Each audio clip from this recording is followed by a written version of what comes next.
for you. Names up on the stadium. Pretty cool to look to see the Jim Harbaugh right over on top there. But I interviewed all your kids today. You always bring great kids here every single time. So congratulations. But what makes those guys so special? I know you got a lot of special players on the team, but what set these 4 guys apart that you brought them here to media days? Well, they are 4 great guys, and there could have been maybe 30, 40 other guys just as good in terms of ability and just how they conduct themselves. It's just been a tremendous off season. Right from the very beginning, our guys have attacked everything, and every day, just along the way, I've just felt like, how you doing? We're good, and we're getting better every day.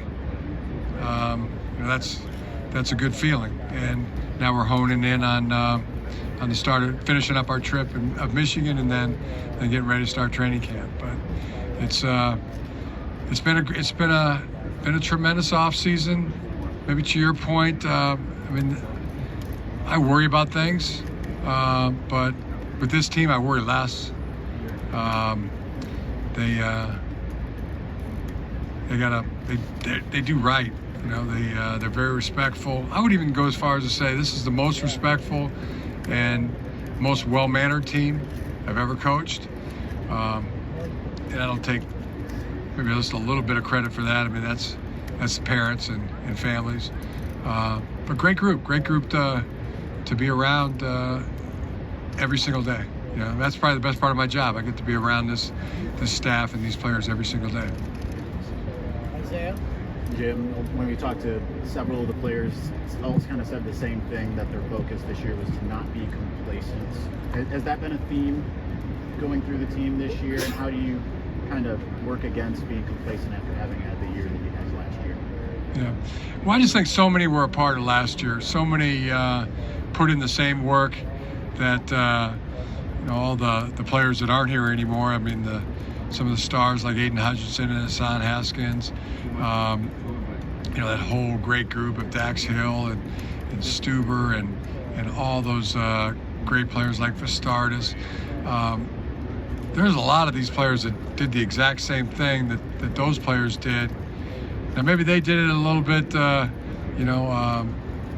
a leadership level, and our guys got to see that, got to be a part of that, and got to see how well it paid off, both for the team and for each of those players individually. And why wouldn't you want to do it exactly the same way? It's a great template. On the right? Jim, your team travels to Ohio State this season for the first time. 4 seasons played, but last season, first time after the Dominican. Your starting quarterbacks may not have played in Ohio State before because of how long that's been. What would you want them to know what would you want them to know about Ohio Stadium that may play a role in how that game is played as it is for them? Yeah.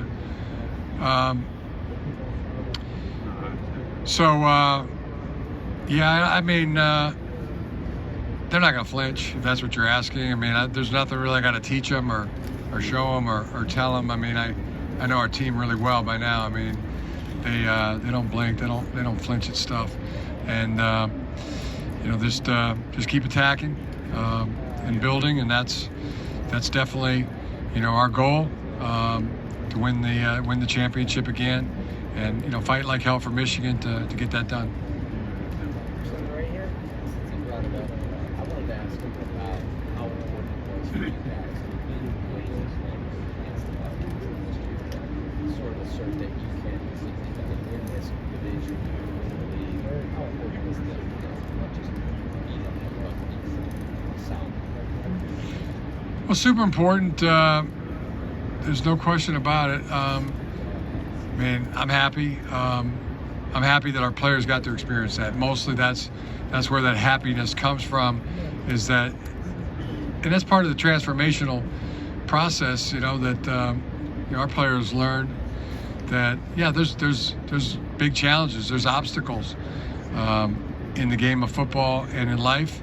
And I think they learned with the right approach, with the right work ethic, with the right team first mentality and teamwork, that you can make anything happen. You can bring anything to life, and that's a great thing for them to be able to carry on, for the rest of their lives, because there's going to be challenges in sports and in their personal lives and in their careers after they get out of college.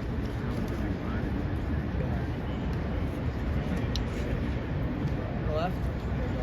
Jim, do you have that proof that Thanks.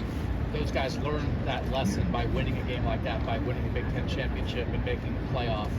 How does that carry over for the program going forward when you've had that kind of success and the proof of we can do this? Well, like I said, we've really seen it manifest in a tremendous positive way. Within days of that of our last game, I mean, guys were in the building. They were attacking stuff. They were just picking right up. And ever since, I mean, they've attacked everything that's been put in front of them, and they've done it with zero entitlement. And there's none on the foreseeable future. So much better than being satisfied or full of yourself, and here we go. This is cool. It's just gonna happen, or reaping all the rewards. They just really went back to working the same way they worked in January of 2021. And as I said, they had their own experience, because many of them did that the entire season. They saw Hassan Haskins, just this selfless guy, team-oriented guy, super tough guy, do anything, for the team. They saw how hard Dax Hill worked. They saw David Ajabo come out of nowhere. Nobody talking about David Ajabo in July of 2021, and then by the end of the season, he's a star. They saw how hard he worked, and they saw Aiden Hutchinson, just a great player, a great guy, and nobody would have faulted Aiden had he been a arrogant guy, a stuck-up guy. I mean, the guy could be a male model if he wanted to. I mean, everything going for him, and you wouldn't be mad at him 1 minute. Hey, go ahead, you should think a lot of yourself. But the fact that he's not stuck up just made him all that more awesome for everybody. And as I said earlier, I mean, it's just a great template. Hey, yeah, we would like. If I was a guy, I'd like to do it. I'd like to be in Aiden Hutchinson's shoes, or Hassan's shoes, or David Ajabo's shoes. Hey, I remember how they worked.